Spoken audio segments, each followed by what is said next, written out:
میری بیوی کے گھر والے بھی میرے ہی گھر پر تھے۔ جب میری بیوی کی نماز جنازہ ہوئی اور اسے قبر میں اتارنے لگے تو بہت کالے بادل چھا گئے اور بھیانک آندھی آ گئی اور تیز بارش ہونے لگی۔ سب لوگ جلدی جلدی دفن کرنے کے بعد واپس چلے گئے، لیکن میں وہاں بیٹھا کچھ دیر روتا رہا اور پھر گھر واپس آ گیا۔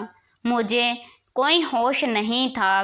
میں گھر آتے ہی سیدھا اپنے کمرے میں چلا گیا اور وضو کر کے جائے نماز پر نماز نفل پڑھنے لگا اور اپنی بیوی کی مغفرت کے لیے دعائیں کرنے لگا۔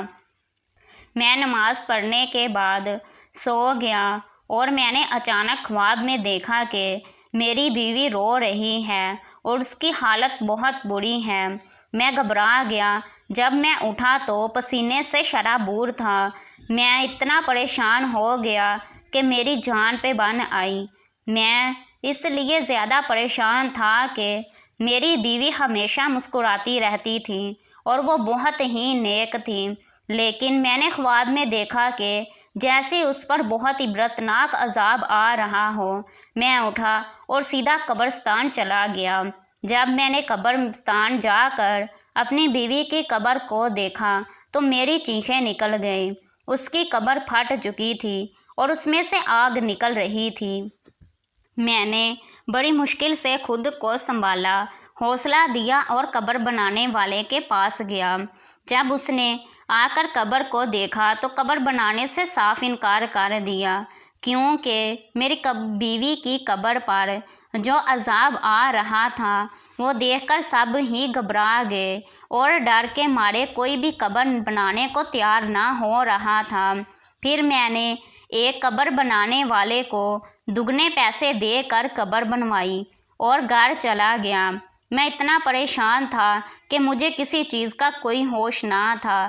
میں نے کبھی اپنی بیٹی کی طرف بھی دھیان نہ دیا کہ اسے کون سنبھال رہا ہے، وہ کہاں ہے، کس حال میں ہے، کبھی اس پر کوئی توجہ نہ دی۔ میں ہر روز اپنی بیوی کی قبر پر جاتا اور وہاں وہی منظر ہوتا، اس کی قبر پھٹ چکی ہوتی اور اس میں سے آگ باہر نکل رہی ہوتی۔ اسی طرح 6 ماہ گزر گئے۔ ایک دن میری دادی میرے پاس آئی اور بولنے لگی کہ بیٹا تم دوسری شادی کر لو۔ میں پہلے ہی بہت پریشان رہتا تھا۔ دادی کی یہ بات سن کر چڑ گیا اور بولا دادی مجھے کوئی شادی نہیں کرنی اور آپ یہاں سے چلے جائیں۔ دادی جو بوڑھی ہو چکی تھی غصے میں بولی تو اپنی بیٹی کا خیال خود رکھو، میری اب عمر نہیں ہے کہ میں بچوں کو سنبھال سکوں، اور تمہاری سالی اب اس کی بھی تو شادی کرنی ہے، وہ کتنی دیر تمہاری بیٹی کا خیال رکھے گی۔ دادی کی یہ بات سن کر مجھے ہوش آیا کہ میری بیٹی بھی ہے، وہ کہاں ہے، کون اس کا خیال رکھ رہا ہے۔ میں نے آج تک اس بات پر توجہ نہیں دی۔ پھر جب دادی نے بتایا تو مجھے یاد آیا میری بیٹی ہمیشہ صاف ستھری ہوتی اور جب کبھی بھی میرا اس پر دھیان جاتا تو وہ ہمیشہ کھیلتی ہوتی اور بہت ہی خوش نظر آتی۔ اس کا کون خیال رکھ رہا تھا مجھے کوئی خبر نہ تھی۔ دادی کے کہنے پر مجھے خیال آیا کہ میری سالی جو اب تک ہمارے گھر پر تھی وہیں اس کا خیال رکھ رہی تھی۔ دادی نے بتایا کہ اس کا بھائی جو کہ میرا سالا ہے بیرون ملک جانے والا ہے اور وہ چاہتا ہے کہ میں باہر جانے سے پہلے اپنی بہن کی شادی کر کے جاؤں، کیونکہ میرے جانے کے بعد پھر اس کا یہاں کوئی نہیں ہوگا جو اس کا خیال رکھ سکے۔ دادی کی یہ بات سن کر مجھے یاد آیا کہ میری بیوی نے مجھے بتایا تھا کہ میرا بھائی پڑھائی مکمل کرنے کے بعد بیرون ملک جائے گا، جس کے لیے میری بیوی اس کے واسطے پیسے بھی اکٹھے کر رہی تھی۔ میں سوچ میں پڑ گیا کہ اگر میری سالی کی شادی ہو گئی تو میری بیٹی کا خیال کون رکھے گا۔ دادی نے بولا کہ تم اسی سے شادی کر لو، کیونکہ وہ تمہاری بیٹی کو بہت اچھے سے سنبھالتی ہے، اس کا بھی گھر بس جائے گا۔ میں نے آج تک اپنی سالی کو کبھی نہیں دیکھا تھا، کیونکہ میری بیوی حافظ قرآن تھی، اس لیے اس نے مجھ سے اپنی بہن کا ہمیشہ پردہ کروایا تھا۔ میں نے سوچا اگر اس کی شادی ہو گئی تو میری بیٹی کو کوئی نہیں سنبھالے گا، اس لیے میں نے اپنی بیٹی کی خاطر شادی کرنے کے لیے ہاں کر دی اور اٹھ کر کام کی طرف چلا گیا۔ جب شام کو واپس آیا تو دیکھا میری دادی نے نکاح کی مکمل تیاریاں کر لی تھیں۔ شام کو ہمارا نکاح ہو گیا۔ میں نے اپنی سالی کی طرف کوئی توجہ نہ دی، کیونکہ میں نے یہ شادی صرف اپنی بیٹی کے لیے کی تھی۔ میں اٹھا اور سیدھا اپنے کمرے کی طرف چلا گیا۔ میں ہر وقت اپنی بیوی کے لیے پریشان رہتا تھا کہ آخر اس پر اتنا عبرتناک عذاب کیوں آ رہا ہے۔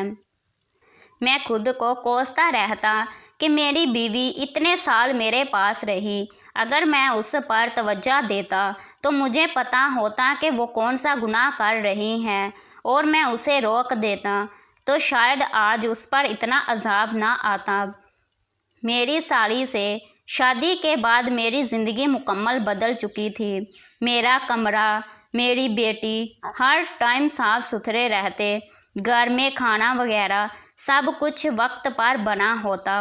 میں حسن پرست نہیں تھا، لیکن ایک دن جب میں نے اس کی طرف دیکھا تو میں اسی کی طرف دیکھتا رہ گیا۔ وہ اتنی معصوم اور خوبصورت تھی کہ دیکھنے والے کو یقین نہ آئے۔ وہ میری بیوی سے کہیں زیادہ خوبصورت تھی۔ میں نے اسے پہلے کبھی نہیں دیکھا تھا۔ اس کی معصومیت مجھے اس کی طرف مائل کر رہی تھی، لیکن دل میں اپنی بیوی کا خیال بھی تھا کہ اس پر ایسا عذاب کیوں آ رہا ہے۔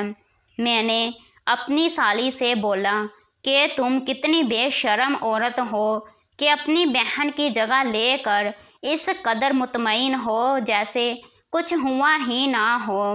اس کی قبر پر اتنا عذاب آ رہا ہے اور تم یہاں اس کی جگہ لے کر کتنی مطمئن کھڑی ہو۔ میری بیوی پر عذاب کی بات سن کر وہ گھبرا گئی اور بولی کہ مجھے پتہ تھا کہ باجی کی قبر پر عذاب ضرور آئے گا۔ وہ اتنی بات کر کے خاموش ہو گئی۔ میں نے اسے بار بار پوچھا کہ کیا مطلب تمہاری بات کا؟ اس نے کوئی جواب نہ دیا۔ جب میں نے اسے زیادہ زور دیا تو اس نے بتایا کہ میری باجی ایک حافظ قرآن تھی اور وہ محلے کی بچیوں کو بھی قرآن حفظ کرواتی تھی۔ وہ ہمیشہ قرآن پاک کی تلاوت کرتی اور اس دین و اسلام پر عمل کرتی۔ وہ بہت زیادہ نیک اور پرہیزگار تھی۔ ایک دفعہ ہمارے محلے میں ایک بچی کو بری نظر لگ گئی۔ جو اس بچی کی ماں اس بچی کو لے کر ہمارے گھر آئی تو باجی نے کچھ قرآنی آیات پڑھ کر اس پر پھونکی، جس سے وہ بچی بالکل ٹھیک ہو گئی۔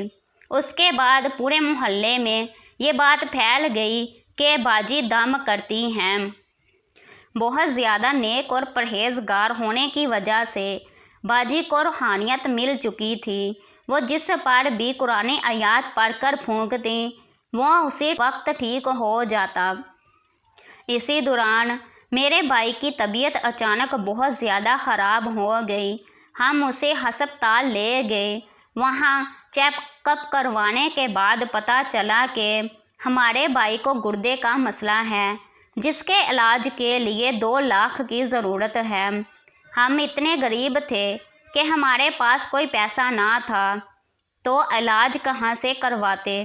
اسی دوران ہمارے گھر ایک بوڑھا آدمی آیا جس کی عمر تقریباً 50-60 سال تھی۔ اس نے باجی سے بولا کہ مجھے ایک ایسا تعویذ لکھ دیں کہ جس لڑکی سے میں محبت کرتا ہوں اس سے میری شادی ہو جائے۔ وہ لڑکی شادی شدہ ہے۔ میں چاہتا ہوں کہ آپ کوئی ایسا تعویذ لکھ دیں جس سے اس لڑکی کی وہاں سے طلاق ہو جائے اور مجھ سے اس کی شادی ہو جائے۔ پہلے تو باجی نے